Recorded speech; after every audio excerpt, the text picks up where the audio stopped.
Good morning and welcome back to the channel. This morning we're still down at our Autopatrol 11 and we're going to continue removing the head off the D6600. So let's get after it.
Yesterday I got all the top stuff off. I got the decompression bars out. I got the rocker arm assembly off. It's pretty dirty, and I got the smaller set of head bolts taken off. So I'm just got to take off these final 8 large head bolts. I couldn't do it yesterday because well, I misplaced my big socket yesterday, so we're here with the proper thing this morning. And boy, those are going to be tight. It's a good thing I got a snipe.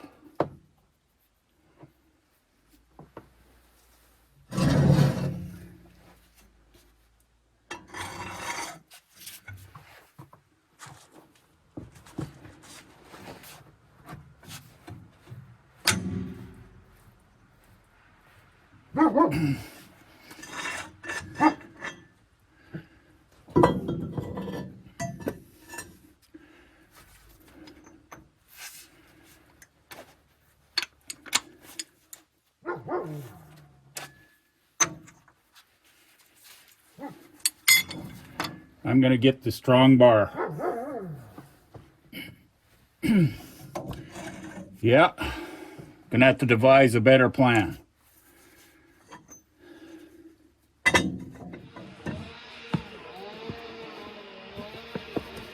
Well, I'm going to have some fancy rigging, like I had to break the track bolts free. Strong arm, snipe, crowbar.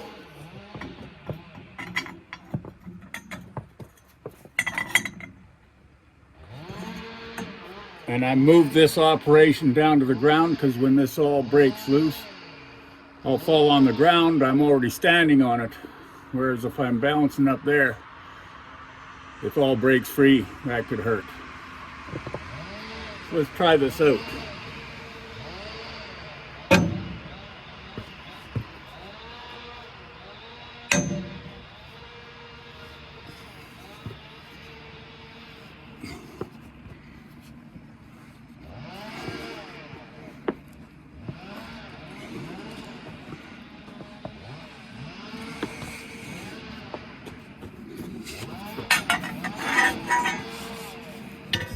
So far so good. We got that one to move.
I'm working from this side mostly because I have this wheel taken off.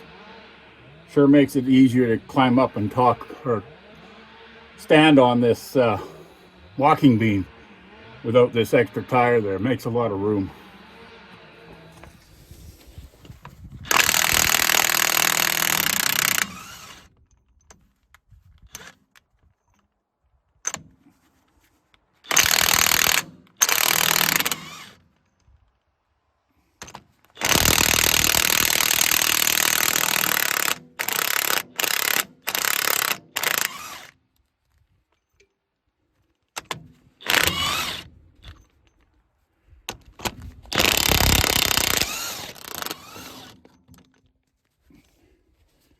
Well, that was a bit of a workout.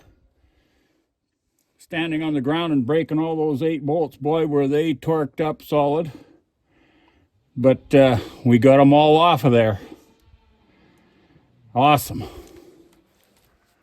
Well, so far it's been a wrestling match. I got all the head bolts off, and on the far side, I've disconnected the oil gallery line and the decompression linkage.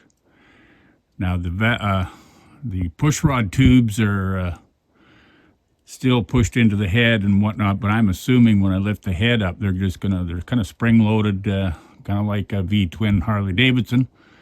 So if I lift the heads up, that should come up free. So I'm just going to go and stick my bar or whatever in one of those ports just to see if I can initiate a little movement.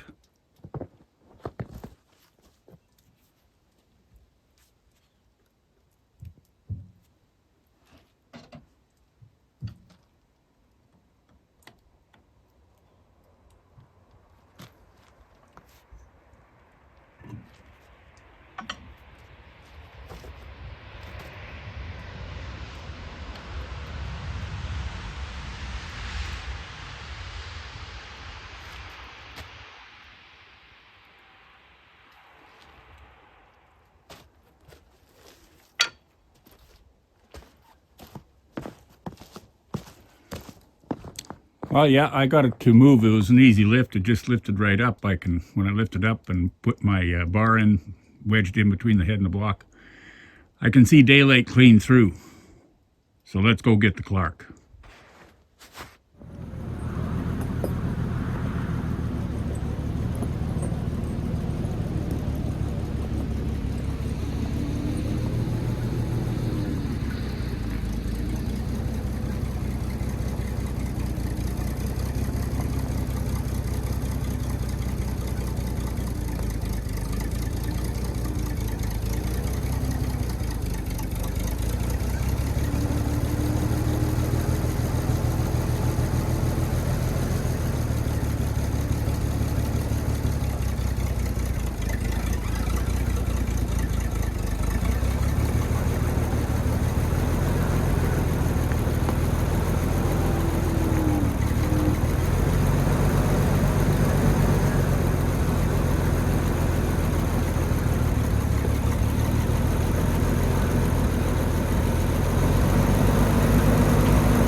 Well, there's one heavy head off of that engine. Now let's take a close-up look. Okay, this is the number 3, and it is a little rusty there. Number 2, as much. Number 1 is looking pretty damn nice. So it's 2 and 3 that are rusted up. This is looking down on number 1, and it looks pretty clean. It's at the bottom, and it has a bit of a rustiness and even oiliness there. So, well, that's because this oil is it's come out of the cylinders here, or whatever. I guess so. It's that's oil I had soaking in there, or somebody had soaking in there. I can't remember putting oil in this engine at all, diesel or gas. So it must have been in there all this time. Anyway, so that number 1, this is number 2, you can't see nothing but oil. Number 3, you can't see nothing but oil. So we'll get this situated, this camera set up so we can take the gasket off and go from there.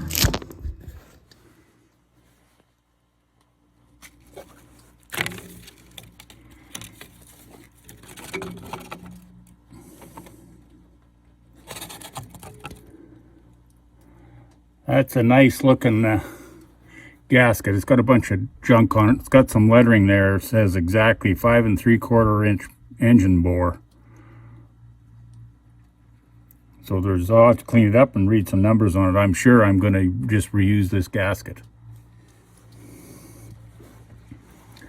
Lots of rust on these water jacket bores, and man, are these head bolts ever some sort of a configuration. They got like the big studs going in, and they're locked in somehow with the jam nut down here. So that's kind of interesting. Okay, now we got to clean up this oil. The pistons are up too close to get my honing stone in there to get it in deep enough. But I think I'll be able to stone the very first one, get it kind of polished up a bit, and then get something rigged up. I'm going to push these pistons down. I'll put a hydraulic push on them somehow or another. Push them down. I don't think they're going to be stuck too badly. Well, I've said that lots of times. Anyway, that's what we got to look at. Now we'll have to make a plan.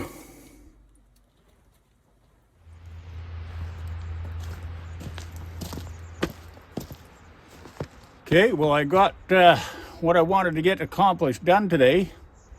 Is undoing all those head bolts, and they were a mean task.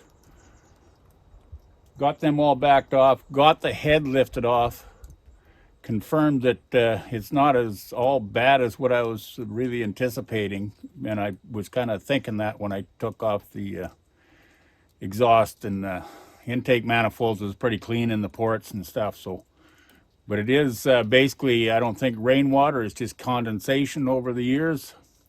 You know, migrated air, air going in and out, heat cycles. And so I got to work at a plan, see what I'm going to do to put some hydraulic pressure on that one piston of the pony, and either one or the other of those number 2 or number 3. Number 1 is almost down to the bottom. So like I said, I'm going to hone that one out and see if I can push the other one, the other 2 down somehow. I'll make something go. They're not going to be as hard, I think, as the John Deere D pistons. They were pretty sticky. Anyway, I think, thank goodness, that somebody had put oil in it. It wasn't me, I'm damn sure. I never put any oil.